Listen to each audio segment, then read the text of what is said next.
everyone, this is Aprajita from evidyarthi.in and let's start the question answers exercise of your chapter number 8, confronting marginalization from your book civics. तो चलिए सबसे पहले question number 1 करते हैं. List दो fundamental rights को भाई list करना है कॉन्स्टिट्यूशन से.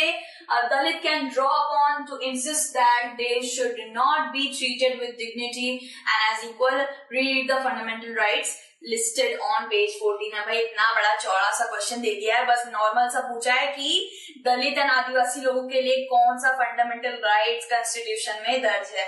ठीक है, फिर क्या आता है, ऐसे तो बहुत सारे पॉलिसीज दर्ज हैं, लेकिन बेसिकली मेन जो प्राइम वाले जो है ना, प्राइम वाले लॉ वो दो ही हैं.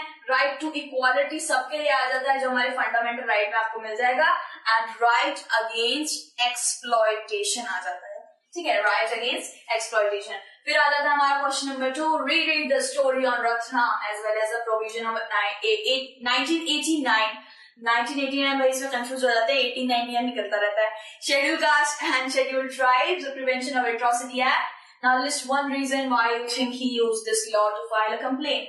So यहाँ पे बेसिकली ये बताया गया है कि रत्नाम की स्टोरी को अपने लफ्जों में थोड़ा रीड करें और बोले कि उसने ये प्रिवेंशन ऑफ एट्रोसिटी एक्ट जो था ना, क्या 1989 वाला जो एक्ट था, उसको क्यों यूज करा जब वो फाइल कर रहा था कंप्लेन. ठीक है, सो क्या आता है, Ratnam use the law to file a complaint because he was forced to leave the village along with his mother and other members of his family. Obviously यार prevention of atrocity act उसे इसलिए use करना पड़ा क्योंकि उसको गांव से निकाला जा रहा था, उसके मदर फादर सबको निकाल दिया जा रहा था फोर्सफुली.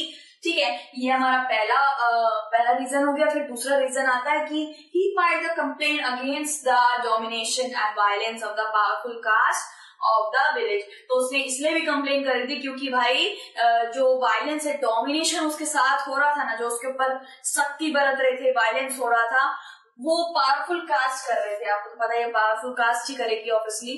तो क्या हो रहा था, विलेज से निकालने के लिए और पावरफुल अपना भाई दबदबा दिखा रहे थे उन बेचारों के ऊपर, इसीलिए फाइल करी कंप्लेन. ऑब्वियसली वो राइट टू लिबर्टी के तहत तो फाइल नहीं करने जाएगा ना, जो मेन उसका एक्ट है उसी के तहत फाइल करने जाएगा, because he was a smart boy, he was an engineer student. ठीक है, सो प्रिवेंशन ऑफ एट्रोसिटी एक्ट उसने इसीलिए यहाँ पे यूज करा था. फिर आ जाता है हमारा क्वेश्चन नंबर 3, ये हमारा लास्ट क्वेश्चन है. Why do adivasi activist including CK Janu believe that adivasis can also use this 1989 act to fight against dispossession? Is there anything specific in the provision of act that allows her to believe this? अब मैंने आपको पहले ही बता दिया था कि prevention of atrocity act 1989, disposition का मतलब पता क्या होता है, यानी कि किसी की भी लैंड और किसी की भी जमीन जायदाद गलत तरीके से, फोर्सफुली तरीके से ले लेना. तो ये और 1989 एक्ट एक साथ कैसे मिल रहे हैं? जी जरूर मिल रहे हैं, क्योंकि 1989 एक्ट में लैंड को आप किसी भी लैंड को जा नहीं सकते, उसके अंदर इंक्रोच नहीं कर सकते, किसी भी लैंड को फोर्सफुली ले नहीं सकते हैं. ये सभी एक्ट इस एक्ट में आ जाता है ऑटोमेटिकली. ठीक है, इसीलिए CK जानू को ऐसा लगता था.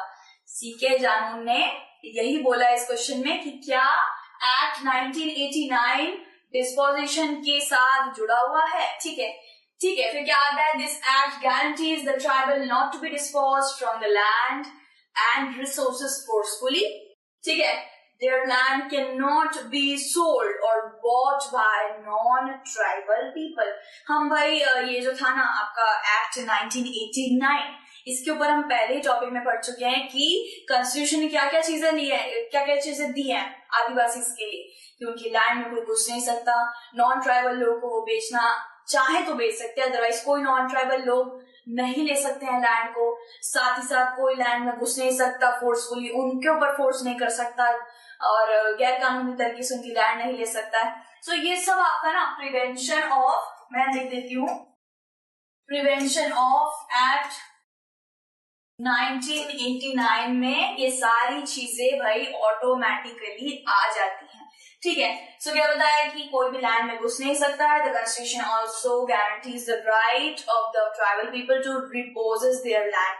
उनको ये भी राइट मिलता है कि वो अपने लैंड पे जो एविक्ट हो चुकी है या फिर किसी और के द्वारा छीन ली गई है, वो अपनी लैंड पे वापस से जाकर रह सकते हैं या वापस जाकर हक जमा सकते हैं। ठीक है, यहाँ पे पूरा टोटली यही बता रखा है। इसी के साथ हमारा ये वाला सारे क्वेश्चन आंसर सब कुछ हो गए हैं, ये वाला टॉपिक भी हो गया है। बाकी आपको किसी भी तरीके की स्टडी रिलेटेड हेल्प चाहिए, आप evidyarthi.in की वेबसाइट पे जाइए। टोटली फ्री वेबसाइट है, हिंदी मीडियम इंग्लिश मीडियम दोनों में है। साथ ही साथ ई book, question paper, previous question paper, MCQs, सब कुछ आपको वहां मिल जाएगा। ठीक है, नेक्स्ट एक बढ़िया से चैप्टर के साथ हम जल्दी से मिलने वाले हैं। तब तक के लिए आपको अपना ध्यान रखना है। Take care.